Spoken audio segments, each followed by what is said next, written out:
The conference room felt ice cold as Clayton's voice cut through the silence. "Heidi, you're too old school for this team. You're honestly holding us back." 20 pairs of eyes stared at the mahogany table. My heart hammered against my ribs like a trapped bird. 22 years with this company, and this was how it felt to be dismissed. I watched my younger colleagues shift uncomfortably in their seats. Jerry wouldn't meet my eyes. Ashley studied her laptop screen like it held the secrets of the universe. The quarterly reports I'd spent weeks perfecting sat forgotten in front of me, their neat charts and graphs suddenly meaningless. The air conditioning hummed overhead, making the silence even more deafening. I could smell Clayton's expensive cologne mixed with the lingering scent of morning coffee. My mouth felt dry as cotton. Around the table, smartphones buzzed with notifications that nobody dared check. Clayton leaned back in his chair, arms crossed, waiting for my reaction. At 35, he thought he knew everything about running a marketing department. His expensive suit and cocky smile told the whole story. He wanted me gone, and he wanted everyone to witness my humiliation. The silence stretched like a rubber band about to snap. Every instinct screamed at me to defend myself, to list my accomplishments, to remind everyone who had trained half this room. Instead, I forced my lips into something resembling a smile. "Noted, Clayton," I said quietly, my voice steadier than I felt. My hands shook as I gripped the steering wheel in the parking garage. The fluorescent lights buzzed overhead, casting everything in a sickly yellow glow. I sat there for 10 minutes, fighting back tears that threatened to spill over. Other employees walked past my car, their laughter and casual conversations feeling like sounds from another world. 22 years. 2 decades of late nights, successful campaigns, and client relationships built on trust. All dismissed in 30 seconds by someone who still asked me how to format pivot tables last month. The injustice burned in my chest like acid. I thought about my first day here, how excited I'd been to join what seemed like a progressive company. The parking garage felt like a tomb, echoing with the sounds of car doors slamming and engines starting. Everyone else was heading home to their families, their normal lives, while I sat frozen in this moment of professional devastation. But then something shifted. Deep in my gut, a familiar fire sparked to life. It was the same feeling I'd had as a kid when bullies said I couldn't play baseball because I was a girl. The same determination that got me through college when my professor said marketing wasn't a serious career path. I straightened my shoulders and checked my reflection in the rearview mirror. My gray hair might show my age, but my eyes still held that fierce spark that had carried me this far. "He's wrong," I whispered to my reflection. "I'm not done." The words hung in the air like a promise. Within a week, Clayton's plan became crystal clear. Meeting invitations that used to include my name suddenly didn't. The morning strategy sessions I'd led for 5 years were now streamlined to exclude me. My office felt like an island, cut off from the mainland of company life. Email chains that once included my input now mysteriously forgot to add me to the recipient list. The younger team members who used to stop by for advice now hurried past my door, heads down, phones glued to their ears. I understood. Nobody wanted guilt by association when the boss had marked someone for elimination. Career survival meant keeping your head down and your loyalty visible. Well, almost nobody. Jerry still knocked quietly and asked about the Peterson account. Ashley brought me coffee and shared worried glances when Clayton wasn't looking. Small gestures, but they kept me human. They reminded me that not everyone had forgotten who I really was. During lunch, I heard Clayton's voice carry from the break room. "We're finally moving into the future around here. No more outdated thinking holding us back." Laughter followed. My sandwich tasted like cardboard. I forced myself to chew slowly, maintaining dignity even in isolation. But as I walked back to my office, I overheard something else. Clayton was bragging about his new revolutionary product launch to anyone who would listen. His voice carried that overconfident tone I'd learned to recognize as dangerous. My stomach dropped. I knew that project. I'd seen the preliminary reports. Instead of sulking, I threw myself into the small project Clayton had dumped on me. Client maintenance, he'd called it dismissively. Just keep them happy while we focus on real growth. He had no idea what he'd just handed me. In his arrogance, he'd given me the one thing I understood better than anyone: building genuine relationships with people who mattered. The Hartwell Industries account had been neglected for months. Their calls went unreturned, their concerns brushed aside by account managers too busy chasing flashier opportunities. When I finally reached their CEO, Patricia Hartwell, her voice was ice cold. "Miss Powell, frankly, we're considering terminating our contract. Your company seems to have forgotten we exist." Her words stung, but I heard something else underneath. Disappointment. She'd trusted us once.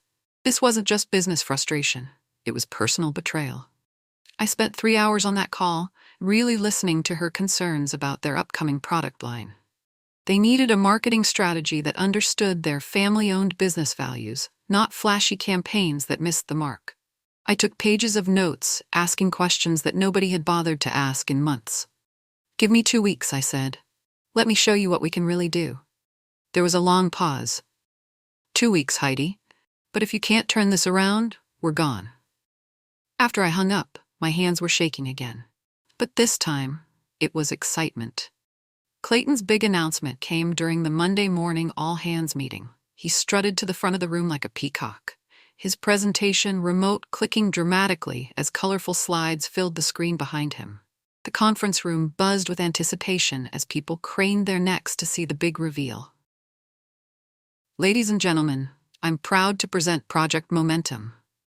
The slides showed sleek graphics and buzzwords like disruptive innovation and paradigm shift. It looked impressive, I had to admit. Clayton had always been good at making things look impressive. The budget figures made several people gasp audibly. The room buzzed with excitement. Younger employees leaned forward, nodding enthusiastically as Clayton painted visions of market domination and revenue growth.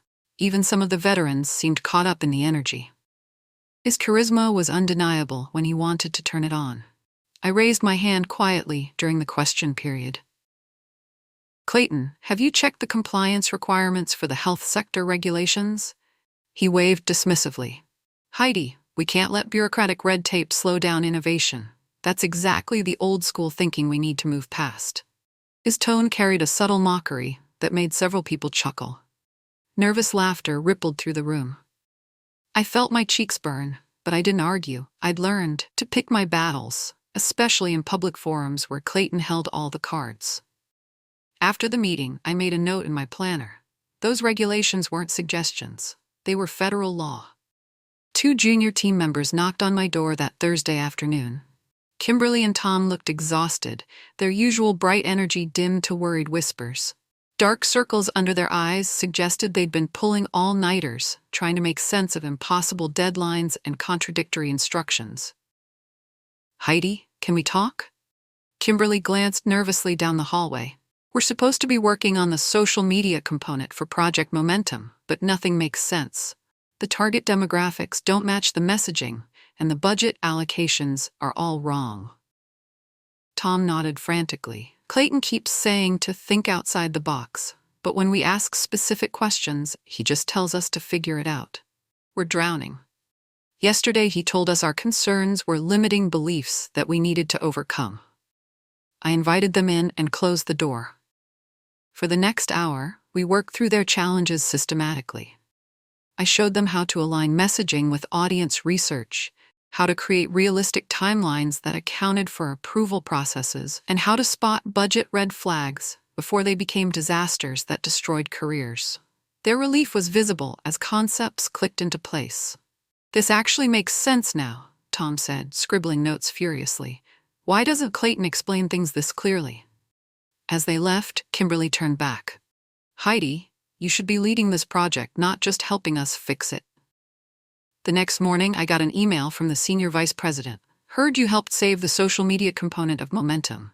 Nice work." Patricia Hartwell's call came exactly 2 weeks later. My presentation materials were spread across my desk, and I'd rehearsed my pitch until I could recite it in my sleep. "Heidi, I've reviewed your proposal." My heart stopped. Her voice was unreadable. "It's exactly what we needed. But I have to be honest with you. We've already started conversations with your competitor, Rexar Marketing. They've promised us things your company hasn't delivered in months." I gripped the phone tighter. "Patricia, I understand your frustration, but give me one more chance. 30 days to show you what I can do with proper focus and resources. 30 days, Heidi. But I need to see measurable progress every week. And if your company drops the ball again, we're gone for good. I won't put my business at risk to spare feelings. After hanging up, I stared at my calendar. 30 days to save $1 million account that nobody else seemed to care about. 30 days to prove that experience still mattered in this youth-obsessed industry. I rolled up my sleeves and got to work. I started staying late, long after Clayton's flashy team had left for their networking happy hours. The office felt different in the evening silence. Peaceful, focused, like the old days when passion mattered more than politics. Kimberly and Tom began joining me, officially to work on their own projects, but actually to learn the deeper strategies I'd developed over 2 decades. We formed an unlikely team, hunched over spreadsheets and strategy documents while cleaning crews worked around us. "Why do you do this?" Kimberly asked one night as we finalized campaign messaging. "I mean, Clayton's not exactly appreciating your effort." I paused, considering my answer. "Because the work matters more than Clayton. Hartwell Industries is a good company with good people. They deserve our best, regardless of office politics." Meanwhile, Clayton was planning his launch party. The entire floor buzzed with catering, discussions, and venue selections. He'd even hired a party planner, apparently confident that style would overcome any substance problems. Each night, our small team made steady progress. Market research that actually connected to customer needs, messaging that spoke to Hartwell's values, a timeline that accounted for real-world constraints. Slowly, something beautiful was taking shape. The next Monday morning, Clayton was practically glowing. During our team meeting, he leaned back in his chair with a satisfied smirk. "Great news, everyone. Hartwell Industries has suddenly become much more cooperative. Seems like they're finally seeing the value we bring to the table." He looked directly at me. "Sometimes clients just need time to come around to our vision." I bit my tongue and kept my expression neutral. 3 weeks of 18-hour days, and he was taking credit without even knowing what I'd accomplished. But I'd expected this. Bosses like Clayton always claimed victories they didn't earn. After the meeting, I found an email waiting in my inbox. The senior vice president wanted to see me in his office at 2 o'clock. My stomach fluttered with nervous energy. Walter Kim's corner office overlooked the downtown skyline. He gestured for me to sit across from his massive oak desk, then fixed me with a knowing look. "Heidi, I've been in this business for 30 years. I know the difference between luck and skill. Keep doing what you're doing." "Thank you, sir," I said carefully. He smiled. "And Heidi, Hartwell's CEO called me personally to praise your work. Keep going." By month's end, the Hartwell campaign was firing on all cylinders. Their product launch exceeded expectations by 40%, and their customer satisfaction scores hit record highs. The Regional Business Journal ran a feature story about their successful rebranding. The article mentioned our agency by name and specifically quoted Patricia Hartwell. Heidi Powell understood our company's soul in a way others never bothered to. Her strategic vision transformed our entire approach to customer engagement. That Tuesday morning, my inbox exploded with congratulatory emails. Colleagues who'd been cold-shouldering me for weeks suddenly remembered my existence. The company newsletter featured the Hartwell success story prominently, but Clayton's reaction was predictable. During our team meeting, he laughed off the praise with a dismissive wave. Heidi just got lucky with timing. The Hartwell account was always going to turn around once they understood our overall company vision. Right place, right time. He said it casually, like commenting on the weather. But I caught the nervous edge in his voice. Success has a way of making incompetent managers very uncomfortable. I just smiled and nodded, already planning my next move. Cracks in Clayton's confidence started showing by November. Project Momentum had burned through 60% of its budget, but delivered only 20% of promised milestones. Budget meetings became tense affairs, where Clayton deflected questions with buzzwords and vague timelines. I watched from the sidelines, neither gloating nor interfering. My role was simply to observe and stay focused on my own work. But whispers started circulating through the office grapevine. "Did you see the latest Momentum budget report? How is Clayton going to explain this to the board? Maybe we should have listened to Heidi's warnings about rushing the timeline. The company holiday party provided a perfect snapshot of the shifting dynamics. Clayton worked the room desperately, backslapping and joke-telling with forced enthusiasm. Meanwhile, clients and senior staff quietly sought me out to discuss strategy and industry trends. At one point, I found myself cornered by 3 department heads who wanted my thoughts on their upcoming campaigns. As we talked, I noticed Clayton watching from across the room, his smile looking increasingly strained. The writing was on the wall, even if he couldn't read it yet. Clayton cornered me in the supply closet the following Monday, his usual confident demeanor replaced by something uglier. "Heidi, I don't know what game you're playing, but you need to stop trying to make me look bad," he hissed, standing too close for comfort.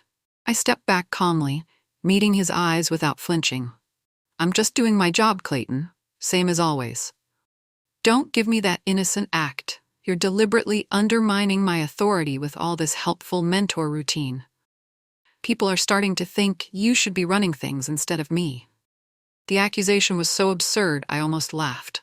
Almost. "Clayton, I've never said a word against you to anyone. If people have concerns about leadership, maybe that's something you should examine internally." His face flushed red. "Watch yourself, Heidi. I can make your life very difficult around here." That evening, my personal email chimed with an unexpected message. Rexar Marketing's head of business development wanted to schedule a confidential conversation. My heart skipped a beat as I read the formal but friendly language. They'd been watching my work. The H&H Group contract rescue happened almost by accident. Their account manager had quit suddenly, leaving a multi-million-dollar campaign in chaos just 6 weeks before launch. Clayton was too busy with momentum damage control to notice another crisis brewing. I stepped in quietly, working weekends to understand their unique challenges in the agricultural technology sector. It meant learning an entirely new industry, but that's what good strategists do. We adapt and learn. Within 3 weeks, I'd salvaged their campaign and identified 3 new growth opportunities their previous team had missed entirely. The H&H Group's president sent a thank you letter directly to our CEO, calling my intervention the difference between disaster and triumph. Meanwhile, Rexar Marketing's recruiter called again. This time, she was more specific about the opportunity they had in mind. "Heidi, we've been following your recent successes with great interest. We'd like to discuss a senior strategic role that would let you build your own team and approach clients the way you think best." I agreed to meet, telling myself it was just exploratory. But deep down, I knew this conversation might change everything. The meeting was scheduled for the following Thursday. Word spread quickly through the office grapevine. Other departments started reaching out directly, bypassing Clayton entirely when they needed strategic guidance. The finance team wanted help with their quarterly presentations. Human resources needed someone to review their recruitment messaging. Even the IT department asked me to consult on their vendor communications. I said yes to all of them. Not to spite Clayton, but because helping colleagues had always been part of my DNA. Each small project reinforced my reputation as someone who could solve problems others couldn't. Clayton noticed, of course. During department meetings, he made pointed comments about lane staying and not overextending ourselves. But his criticism fell flat when the results spoke for themselves. Every project I touched improved measurably. The turning point came when our CEO mentioned my department-wide impact during a company-wide email about quarterly achievements. Clayton's name appeared nowhere in the message. That afternoon, he publicly snapped at me during a strategy session, his voice rising as he accused me of grandstanding and attention-seeking behavior. The room fell silent. Even his loyal supporters looked uncomfortable. I responded calmly, "I'm sorry you feel that way, Clayton. I'm always happy to discuss workload distribution privately." Project momentum finally collapsed in spectacular fashion. The compliance issues I'd warned about months earlier came back to haunt Clayton when government regulators rejected their health sector applications. The entire launch had to be postponed indefinitely, wasting hundreds of thousands of dollars and months of development time. Emergency board meetings became a daily occurrence. Clayton spent most of his time in conference rooms, explaining and re-explaining how such obvious regulatory requirements had been overlooked. His confident swagger disappeared, replaced by defensive mumbling and sweaty desperation. The Rexar marketing opportunity crystallized during our second meeting. They offered me the title of strategic director, my own team of 8 experienced professionals, and the freedom to build client relationships based on results rather than politics. The salary was 40% higher than my current position. But money wasn't the driving factor anymore. It was the chance to work in an environment where experience was valued, where strategic thinking mattered more than buzzword presentations. "We need an answer within 2 weeks," their CEO explained. "This role won't stay open long, and frankly, we're surprised someone of your caliber is still available." I knew what that meant. They were surprised Clayton hadn't driven me away already. The decision process was harder than I'd expected.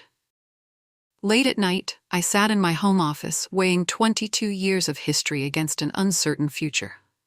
This company had been my professional home since my early 30s. I'd helped train dozens of employees, built relationships that felt like family, and contributed to successes that still made me proud. But staying meant accepting that merit no longer mattered here. It meant watching Clayton's incompetence drag down good people who deserve better leadership. It meant pretending that age discrimination was just modern thinking and that my experience was a liability rather than an asset. My husband found me staring out the window at midnight, a cup of cold coffee forgotten beside my laptop. "What's really holding you back?" he asked gently. "Loyalty, I guess. Fear of starting over at 52, wondering if I'm too old to build something new." He sat beside me and took my hand. "Heidi, you've been building new things your entire career. That's who you are. Don't let one insecure boss convince you otherwise." The next morning, I called Rexar Marketing and accepted their offer. My final project at the old company became a point of personal pride. The Hartwell Industries account had grown so successful that they wanted to expand into 3 new product lines. Rather than leave them hanging during transition, I committed to finishing their strategic plan before starting my new position. Working those last 2 weeks felt like a victory lap. Kimberly and Tom threw themselves into the project with renewed energy, knowing they were part of something special. We collaborated seamlessly, combining their fresh perspectives with my strategic experience. The final presentation to Hartwell's board was a masterpiece. 18 months of carefully planned growth strategies, supported by market research and financial projections that could actually be achieved. Patricia Hartwell's smile was worth every late night we'd invested. "Heidi, this is exactly what we needed to feel confident about our future," she said afterward. "Thank you for believing in us when nobody else would." The irony wasn't lost on me. While Clayton's team struggled with basic compliance, my maintenance project had become the company's fastest-growing account. My departure date was set for the following Monday. Project Momentum's public launch happened on my final Friday. After months of delays and budget overruns, Clayton finally unveiled his masterpiece to an audience of industry experts, potential clients, and company stakeholders. It crashed within 6 hours. The software couldn't handle real-world user loads. The marketing messages contradicted the actual product features. Customer service was overwhelmed by confused complaints about functionality that didn't work as advertised. By evening, trade publications were reporting the disaster, with headlines like "Marketing Momentum Stalls on Launch Day" and "When Hype Meets Reality, a Case Study in Failed Execution." Clayton's frantic damage control efforts only made things worse. His defensive interviews painted him as out of touch with his own product's limitations. Meanwhile, my farewell email to colleagues generated an unexpected response. The CEO replied personally, copying the entire leadership team. "Heidi, your professionalism and dedication have been exemplary. We wish you tremendous success and hope our paths cross again in the future." Dozens of replies followed, from colleagues at every level expressing genuine sadness about my departure and gratitude for my mentorship over the years. My last day felt surreal. Colleagues stopped by throughout the morning to say goodbye, share memories, and promise to stay in touch. Even people who distanced themselves during Clayton's campaign against me found ways to express their respect privately. Kimberly and Tom were the hardest goodbyes. These talented young professionals had reminded me why I loved mentoring, why sharing knowledge felt as rewarding as any personal achievement. "You taught us that good work speaks for itself," Kimberly said, fighting back tears. "We won't forget that." The afternoon brought an unexpected surprise. 3 different clients called to express their disappointment about my departure and their best wishes for my future. One of them was particularly blunt. "Heidi, if your new company ever wants to bid on our next campaign, you have our number." I cleaned out my desk methodically, packing 22 years of accumulated memories into 3 small boxes. As I carried them to my car, I felt lighter than I had in months. The future was waiting, and for the first time in a long time, I was excited to meet it. Rexar Marketing's offices occupied 2 floors of a gleaming downtown tower, all glass walls and collaborative spaces designed to encourage interaction. My first day felt like stepping into the future I'd been working toward my entire career. The strategic director role came with resources I'd only dreamed about at my old company: a dedicated research team, modern analytical software. Most importantly, colleagues who viewed strategic thinking as an asset rather than an obstacle. My new team gathered for introductions that first morning. 8 experienced professionals, each bringing specialized expertise in different market sectors. No political games, no undermining whispers, just genuine enthusiasm for doing excellent work together. "Heidi, we've all read about your success with Hartwell Industries," said Jerry, my new senior analyst. "We're excited to learn from someone who understands both strategy and execution." That afternoon brought an unexpected phone call. A former client was reaching out directly, asking if my new company would be interested in bidding on their upcoming campaign. They'd been following my career moves through industry networks. By closing time, I had 3 similar inquiries. Within 6 weeks, the migration began. Clients who'd worked with me for years started exploring options with Rexar Marketing. Nothing dramatic or unethical, just natural business relationships following trust and proven results. The Hartwell Industries decision was the most significant. Patricia called me directly in March, explaining their board had voted to consolidate all marketing activities with one strategic partner. "Heidi, we want to work with your new company exclusively. You understand our business better than anyone, and we trust your judgment completely." The contract was worth $2.8 million annually, making it one of Rexar's largest accounts. But more importantly, it validated everything I'd believed about relationship-based business development. Industry publications began noticing the pattern. A trade journal ran a feature story titled "The Strategic Migration: Why Clients Follow Trusted Advisors."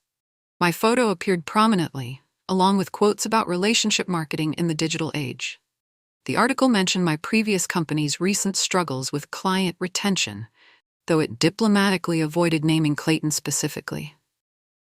By month's end, 4 major accounts had made similar moves. News about Clayton reached me through former colleagues who still sent occasional updates. After Project Momentum's failure and the client exodus, he'd been quietly moved to a special projects role, corporate speak for professional limbo. The department I'd left was being restructured under new leadership. A respected veteran named Patricia Santos had been brought in to rebuild credibility and restore client relationships. Her first initiative was implementing the systematic project management approach I'd advocated for years. I felt no satisfaction in Clayton's downfall. Mostly, I felt sorry for the good people who'd suffered under his incompetent leadership.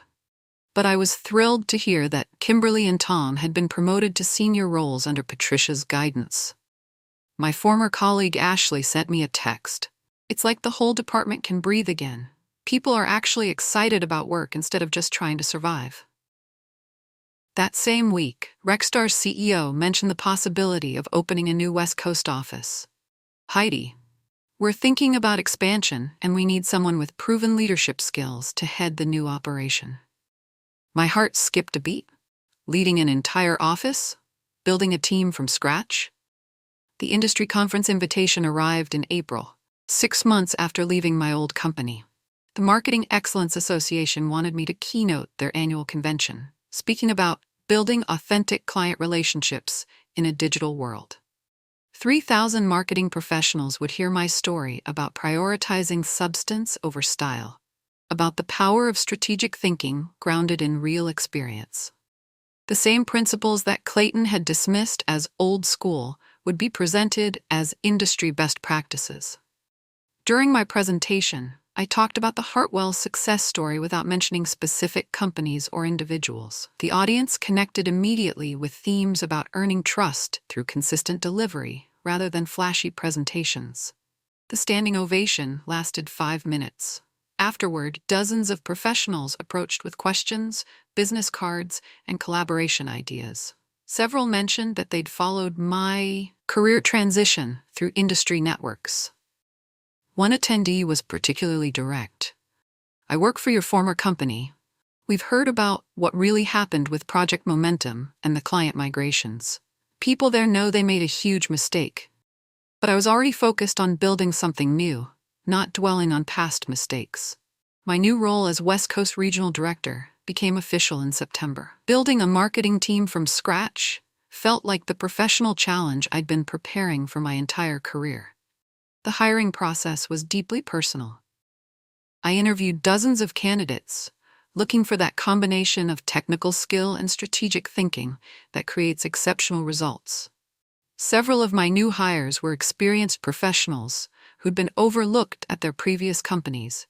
People like Kimberly and Tom, whose potential had been dismissed by short-sighted managers. Our first major campaign launched in November, a complex multi-platform strategy for a tech startup that needed to establish credibility in a crowded market. The results exceeded client expectations by 60%, generating industry attention and new business inquiries. The success felt different from anything I'd experienced before. This wasn't about proving critics wrong or overcoming discrimination. This was about building something positive, creating an environment where good people could do their best work. During our team meeting that Friday, I looked around the conference table at 8 professionals who trusted my leadership and were excited about our shared future. This was what success actually felt like. Today, I walk into my corner office overlooking the Seattle skyline, watching my team collaborate on strategies that will shape our clients' futures. The gray in my hair has turned completely silver, but my eyes still hold that fierce spark that carried me through Clayton's attempts to diminish my worth. The regional office has grown to 35 employees and handles accounts worth over $15 million annually. We've been featured in industry publications as an example of how strategic thinking and authentic relationships create sustainable business growth. Sometimes former colleagues visit or call with updates. Clayton eventually left the marketing industry entirely, starting a food truck business that struggles to stay profitable. I wish him well, genuinely. His failure taught me that destroying others was never the path to personal success. Last month, Kimberly and Tom both joined my West Coast team, bringing the same enthusiasm and fresh thinking that had impressed me years earlier. Watching them thrive in an environment that values their contributions feels like completing a circle. I learned something important during those dark months when Clayton tried to end my career. You don't defeat bullies by becoming one yourself. You defeat them by becoming so successful that their opinions become irrelevant. As I settle into my morning routine, reviewing strategy reports and client updates, I smile at the simplicity of the truth I'd discovered. I didn't need to destroy Clayton to prove my worth. I just needed to believe in myself and deliver.